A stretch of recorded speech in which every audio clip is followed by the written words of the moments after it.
নমস্কার বন্ধুরা, মুসুরির ডাল চ্যানেলে আপনাদের সবাইকে স্বাগত। আজ আমি আপনাদের সাথে ট্যাংরা মাছের একটা রেসিপি শেয়ার করব। আমি এখানে কিছুটা ট্যাংরা মাছ নিয়েছি। ট্যাংরা মাছগুলোকে ভালো করে ধুয়ে নুন আর হলুদ মাখিয়ে নিয়েছি। আর এখানে আমি একটা আলু নিয়েছি। আলুগুলোকেও পাতলা পাতলা করে একটু বড় বড় করে কেটে নিয়েছি এরকমভাবে। আর দুটো পেঁয়াজ নিয়েছি। পেঁয়াজগুলোকে একটু বড় বড় করেই কেটেছি। এখানে 5টা কাঁচা লঙ্কা নিয়েছি আর একটা টমেটোটাকেও একটু লম্বা লম্বা করে কেটে নিয়েছি। এবারে আমি এই কড়াইয়ের মধ্যে একটু তেল দেব। একটু বেশি করেই তেল দেবো, কারণ মাছটা ভাজবো। আমি এখানে 4 চামচ মতন তেল দিলাম। তেলটাকে ভালো করে গরম করে নেব। তেলটা ভালো করে গরম হয়ে গেছে। এবারে এর মধ্যে মাছগুলোকে সব ভেজে নেব। আমি এখানে মাছগুলো সব দিয়ে দেবো।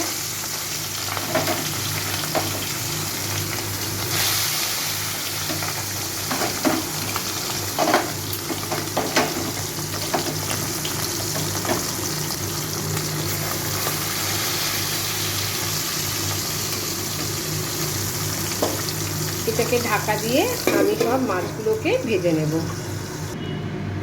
মাছগুলো আমার সব ভাজা হয়ে গেছে।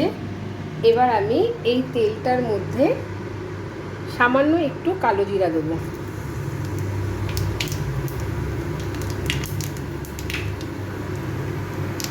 এবার এর মধ্যে এই আলু আর পেঁয়াজটা দিয়ে দেবো।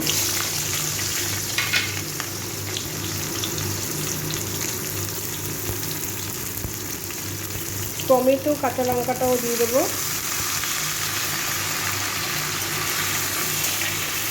এবার এই সব জিনিসগুলোকে আমি একটু ভেজে নেব। আমি এগুলোকে একটু 3-4 মিনিট ধরে ভেজে নেব। এইগুলো সব ভাজা হয়ে গেছে। এবার এর মধ্যে আমি নুন দেব।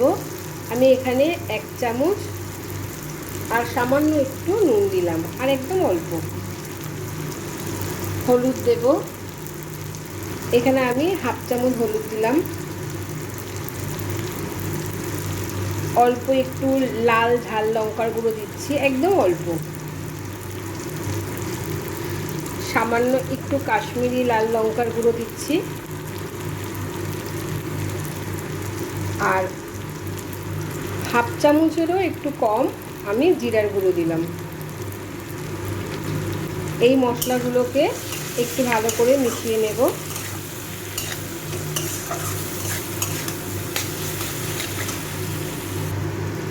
এখানে আমি অল্প একটু জল দেব, দিয়ে এই মশলাটাকে একটু ভালো করে কষিয়ে নেব। আর একটু আমি 2-3 মিনিট ধরে এটা ভালো করে একটু কষিয়ে নেব।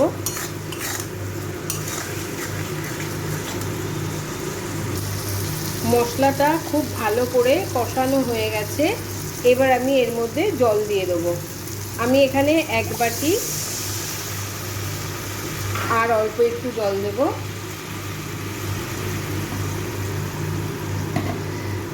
আর 1/2 বাটি আমি জল দিলাম, 1.5 বাটি জল দিলাম। এইটাকে আমি একটু ভালো করে ঝোলটাকে একটু ফুটিয়ে নেব।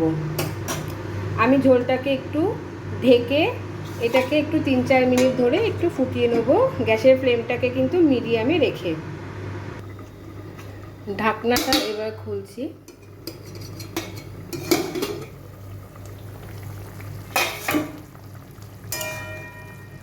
ঝোলটা ফুটে গেছে। এবার এর মধ্যে আমি মাছগুলো সব দিয়ে দেবো।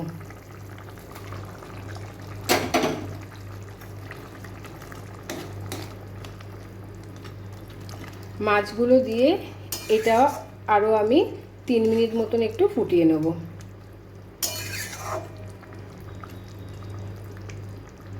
এবার গ্যাসের ফ্লেমটাকে আমি একটু হাই করে দেব। আমার এই ট্যাংরা মাছের রেসিপিটা রেডি হয়ে গেছে। আলুটাও ভালো সিদ্ধ হয়ে গেছে। এখন আমি এবার এর মধ্যে একটু ধনেপাতা ছড়িয়ে দেব। ট্যাংরা মাছ তো ধনেপাতা ছাড়া ভালো লাগে না, তাই আমি এর উপরে একটু ধনেপাতা ছড়িয়ে দিলাম। আপনারা তো অনেকে অনেক রকমভাবেই ট্যাংরা মাছ রান্না করেন, একবার আমার মতন এইভাবে ট্যাংরা মাছ রান্না করে দেখবেন, এটা খেতে ভীষণ ভালো লাগে। পেঁয়াজগুলোকে এরকম একটু বড় বড় করে রাখবেন, এইগুলো এরমভাবে করলে এটা খেতে খুবই ভালো লাগে। আর আপনাদের যদি এটা ভালো লেগে থাকে আপনারা প্লিজ আমার চ্যানেলটাকে একটু সাবস্ক্রাইব করবেন, লাইক দেবেন আর সবার সাথে একটু শেয়ার করবেন। চলুন, আমার এই ট্যাংরা মাছটা একদম রেডি। আমি এবার এটা আপনাদেরকে একটু পরিবেশন করে দেখাই।